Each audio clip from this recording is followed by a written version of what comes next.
This is a man named Vince Palamara. Do you know him? I'm familiar with him. I don't know him. He says that, I guess, we'll talk about this, that he sent you a 22-page letter. I recall receiving a letter which I sent back to him. I didn't bother with it. You didn't talk to him ever? He called me and I said hello, but that was about it. Yeah, Clint Hill is claiming that he returned my letter and he didn't bother with it. Okay? Lisa McCubbin, the co-author of Gerald Blaine's book, The Kennedy Detail, claimed on Facebook that he threw it in the garbage. Perhaps the biggest contradiction of all is Gerald Blaine was quoting from the letter to me when I spoke to the gentleman on June 10th, 2005. So we got three different stories. Clint Hill's claiming here that he returned it to me. He did not return it to me. I received his signed receipt that he received it. He did not return it. Lisa McCubbin is claiming that he threw it away without reading it.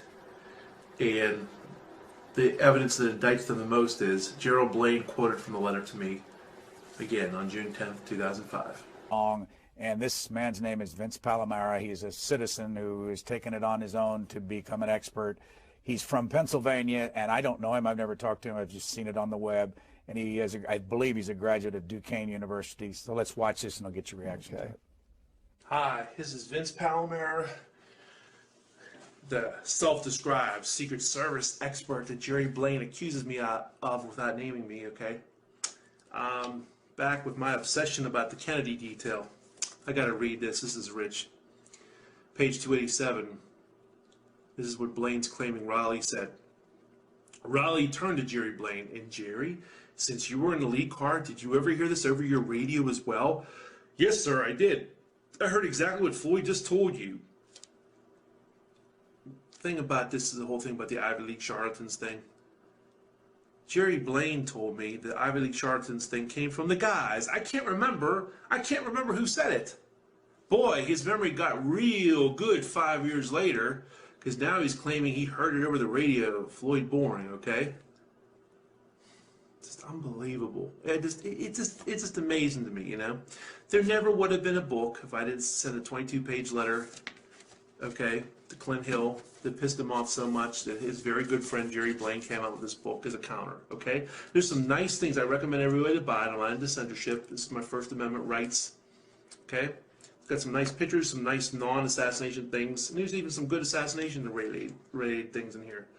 But it's very obvious. It's other people picked up on it. That's why there's some really bad reviews on Amazon right now. Mine's the best of a bunch at 3 stars, too. It's very obvious it's a thinly veiled attempt to rewrite history and to blame President Kennedy without trying to blame him for his own assassination. First of all, his is not the best of the reviews. There are 7 with 5 stars, just in case for the record, that I saw today when I looked on Amazon. What's your reaction? Could you hear? Well, he wrote an assessment of the book about the first time about 5 weeks before it was released. The second time on Amazon.com, he and 4 of his friends or 4 of his aliases put a statement on assessing the book a 1, a 2, and a 3. My assessment of Mr. Palamara is that he called probably all of the agents, and what agent who answers a phone is going to answer a question, was President Kennedy easy to protect? Well, probably he was too easy to protect because he was assassinated. But the fact that the agents aren't going to tell him anything, and he alludes to the fact that when I wrote the book, most of these people were dead. Well, I worked with these people. I knew them like brothers, and I knew exactly what was going on. And I always respected Jim Rowley because he stood up to the issue and said, look, we can't say the president invited himself to be killed, so let's squash this. So that was the word throughout the Secret Service. This is rich. Gerald Blaine is saying, my assessment of Mr. Palamara is that he called probably all the agents, which is true. And what agent who answers the phone is going to answer a question, was President Kennedy easy to protect? You did, Mr. Blaine. February 7th, 2004 and June 10th, 2005 to be exact, and many of your colleagues echoed the same thing. That JFK was a very nice man, never interfered with the actions of the Secret Service, and did not order the agents off the limousine. Picking up where Blaine left off. Well, he probably was too easy to protect because he was assassinated. Jeez, that's really nice to know, Mr. Blaine. Again, a quote from Blaine here. But the fact that the agents aren't going to tell him anything, you told me a whole bunch of things in our 45-minute conversations, plural, times 2, on those dates I mentioned. And many of your colleagues told me much of value. And he alludes to the fact that when I wrote the book, most of these people were dead. Yes, it's very relevant. Again, back to Blaine. Well, I worked with these people. I knew them like brothers, and I knew exactly what was going on, and always respected Jim Raleigh because he stood up to the issue and said, look, we can't say the president invited himself to be killed, so let's squash this. 47 years later in Blaine's book, as I've covered in my Citizens for Truth and Kennedy Assassination online reviews and my blogs and whatnot, he's claiming in his book that there was a morning of JFK's funeral meeting of the Secret Service that Chief Raleigh said, look, we know the president ordered us off the back of the car, but we can't let the public know about this because then they'll think we're blaming the president for his own death. We got to cover this up. Ironically, by telling this sordid tale, that's exactly what the book achieves. It does blame Kennedy for his own death by revealing this meeting. I do not believe this meeting took place at all. I think it's a total fabrication. There is no evidence for it whatsoever. That's just my opinion, based on the fact that there's a lack of evidence. It's very slick, though, because there probably was a security meeting to discuss the upcoming walk to St. Matthew's Cathedral with Jacqueline Kennedy, Haile Selassie, Charles de Gaulle, and all the dignitaries. But the bottom line is everyone he's mentioning that attended this alleged meeting are long dead. There's no corroboration. And furthermore, the agents that spoke to me or wrote to me provided substantive details that go against this alleged meeting. The advance agents supposedly were told. No, they weren't. Winston Lawson told me in a letter, a complete stranger. Why would he lie? Said, I don't know of any standing orders for the agents to be up the back of the car. It never came to my attention as such. It never came to his attention as such. According to Jerry Blaine's book, there was a meeting. Mr. Palamara, there are a number of things that have happened, but he has no credibility. He's a self-described expert in his area, which I don't know what it is. He was born after the assassination, and he keeps creating solutions to the assassination until they're proven wrong. So he's... Yeah, like your attorney sending me a certified letter asking me to take down a blog where you guys were alleging I was saying that I was a co-author of the book. I wasn't saying that at all. I even noted it came from Lisa McCubbin's blog. I was just advertising the book. But that was a shot across the bow, wasn't it, Mr. Blaine, to try to put a scare in me. Didn't work. The truth shall prevail. I know what you said. I know what all your friends said. I have letters of them. I have some of them on audio tape. It is what it is, to use the common vernacular. And a quote from your book where you say that I stabbed your brothers in the back with baseless accusations. Hey, don't kill the messenger for giving you bad news. These gentlemen, including yourself, told me what they told me to a complete stranger on the phone, and or they wrote it, put it in writing. I mean, the consensus is overwhelming. It's a landslide that JFK did not order the agents off the back of the car, nor did he interfere with the actions of the Secret Service. You were a private in the Secret Service. Jerry Bain was the Douglas MacArthur of the Secret Service, #1 agent. His #2 assistant, Floyd Boring, also said the same thing. Kennedy never ordered the agents off the back of the car. So that's where I stand on the matter. He also says that he has no credibility. Well, we'll be the judge of that, won't we? He says he is a self-described expert in this area, which I don't know what it is. Well, self-described people as diverse as Vince Bugliosi, the History Channel, the Assassination Records Review Board, and even ironically Brian Lamb have called me a Secret Service expert. I mean, it is what it is. He was born after the assassination. Okay, and so was your co-author Lisa McCubbin. And your point is? He alleges that because he sent me a letter, 22 pages in length apparently, and that I discussed that with Jerry. I forgot that I ever got a 22-page letter from this particular individual until I heard him say it on TV. And I never discussed it with Jerry or anybody else because it wasn't important to me.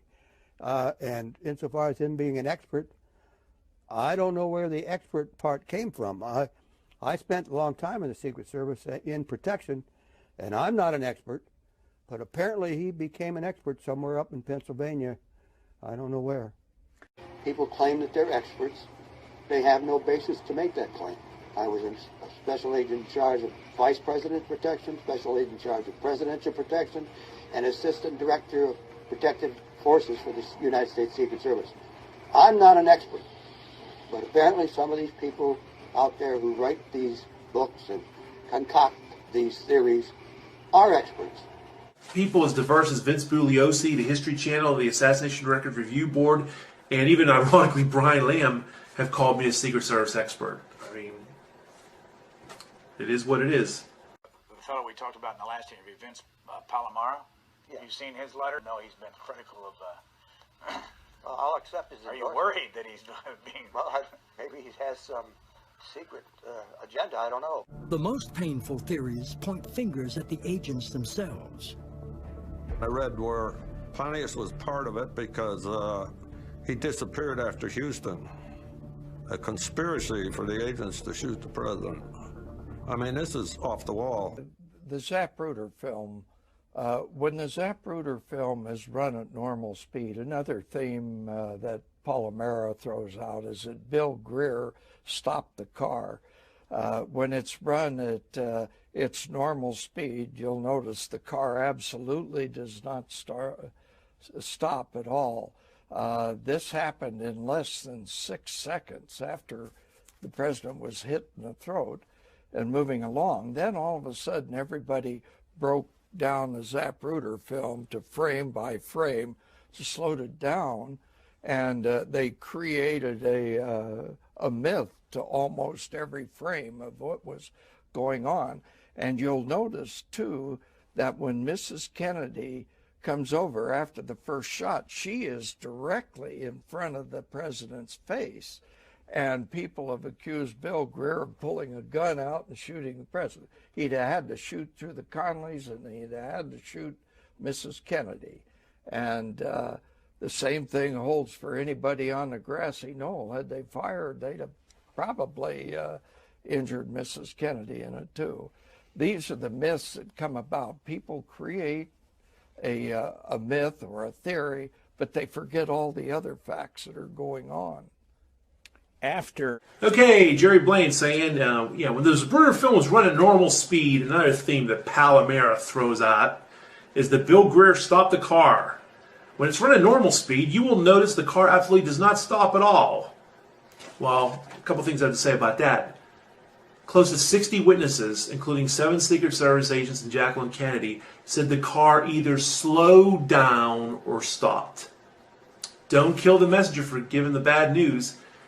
All these men and women said what they said, wrote what they wrote. Okay, they were all eyewitnesses. They were there, Jerry. You weren't. You were in Austin, okay? They said the car slowed down and stopped, or just slowed down. Not that they all said it stopped. And as far as it not showing in the Zapruder film, well, Louis Alvarez and other people studied the film, and actually you could see the car slow down. And the major issue is a lot of people think the Zapruder film was tampered with. I don't mean the crazy theories where it was a total cartoon nonsense like that, but frames were removed. All those witnesses, and now the Zapruder film doesn't show a dramatic slowdown like all those witnesses claimed there were. No one's buying it. Who had access to the Zapruder film? Who owned it at first? The Secret Service. Says it all. In this comment you make, this happened in less than six seconds after the president was hit in the throat and moving along. Oh, the president was hit in the throat, huh? In the throat. From the front? What's the deal with that? You know what it is? I don't know. You guys just can't get your story straight. You can't get your facts straight. At least if you guys are going to counter someone on the other side like me, be well prepared. That's embarrassing. Well, good luck. making your money off the man that you were sworn to protect. Have a nice day. The most painful theories point fingers at the agents themselves. I read where Pontius was part of it because he disappeared after Houston. A conspiracy for the agents to shoot the president. I mean, this is off the wall. One of the agents shot him, and all the crap. Everybody's having a field day. One of the conspiracy theories is that the agents left the president's car unguarded just before the shots were fired. The motorcade had finished the crowd portion of the route and was about to hit the Stemmons Freeway, therefore going freeway speed. No agents were on the back of the car and would not ever be on the back of the car in those conditions. This thing about the freeway, they were going too fast, that's bunk, because there's many trips where the agents were on the back of the car at very fast speeds. This is the lead advanced agent for Dallas, Winston Lawson. Keep in mind, the lead advanced agent for Dallas, Winston Lawson. This is an amazing letter he wrote me in January 12th, 2004.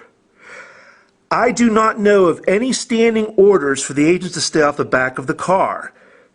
After all, foothold and handholds were built into that particular vehicle. I am sure it would have been on a case-by-case basis depending on the event, intelligence, threats, etc. Keep in mind, ostensibly, officially, allegedly, there were no threats found in Dallas. Jerry Bain, a special agent in charge of the White House detail, as it was known then, Presidential Protective Division currently, would have been privy to that type of info more than I. See my other video where Bain adamantly denies that President Kennedy ever ordered the agents off the car. However, it never came to my attention as such. I am certain that agents were on the back on certain occasions. Again, I do not know of any standing orders for the agents to stay off the back of the car. However, it never came to my attention as such. This totally debunks the Kennedy detail. Here's the fateful Tampa motorcade of November 18th, 1963. This is Congressman Sam Gibbons. There's JFK, Senator Smathers, Agent Don Lawton, Agent Chuck Saburl, Agent Floyd Boring, Agent Bill GREER. Let's focus on Congressman Gibbons. What did Congressman Gibbons have to say about the whole notion of JFK allegedly ordering the agents off the car in Tampa? Here's what he told me in this letter dated January 15th, 2004, years before the Kennedy detail saw the light of day. I rode with Kennedy every time he rode. I heard no such order. As I remember it, the agents rode on the rear bumper all the way. Kennedy was very happy during his visit to Tampa. Sam Gibbons. This is an amazing letter from Dave Powers, arguably JFK's best friend for years and the former curator of the JFK Library. September 10th, 1993. Okay. Also, unless they were running along beside the limo, the Secret Service rode in a car behind the president, so no, they never had to be told to get off the limo. Also, unless they were running along beside the limo, the Secret Service rode in a car behind the president, so no, they never had to be told to get off the limo. That destroys the Kennedy detail right there. And the whole notion of the O'Donnell Powers staff notion, too. This is a fantastic book written by Helen O'Donnell called A Common Good. The Friendship of Robert F. Kennedy and Kenneth P. O'Donnell. There's Kenny O'Donnell. There's Helen O'Donnell, his daughter. This book, much of the material in this book has been gathered from the private tapes of my father, Kenneth P. O'Donnell. Okay, so she has her vivid memory in the private audio tapes of my father, Kenneth P. O'Donnell. When I wrote to her, really sweet lady, Dear Vince, thank you for your friend requesting your note, blah, blah, blah, blah. Suffice to say that you are correct. JFK did not order anybody off the car. He never interfered with my dad's direction on the Secret Service, and this is much backed up my dad's tapes. JFK did not order anybody off the car. He never interfered with my dad's direction on the Secret Service, and that is much backed up in my dad's tapes. I think and know from the tapes, Dallas always haunted him, meaning O'Donnell, because of the might-have-beens. But they involved the motorcade route. He constantly questioned his own decision to take the motorcade in that direction, but he never blamed the Secret Service. The important thing, JFK did not order anybody off the car. It's as much backed up in my dad's tapes.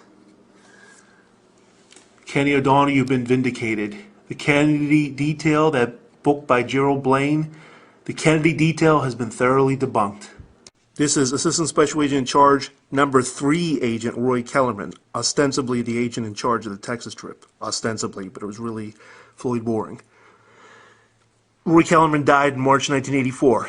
Here's his widow, who, by the way, passed away in 2006. This is what she said to me in 1997 in a letter. I spoke to her a couple times, too.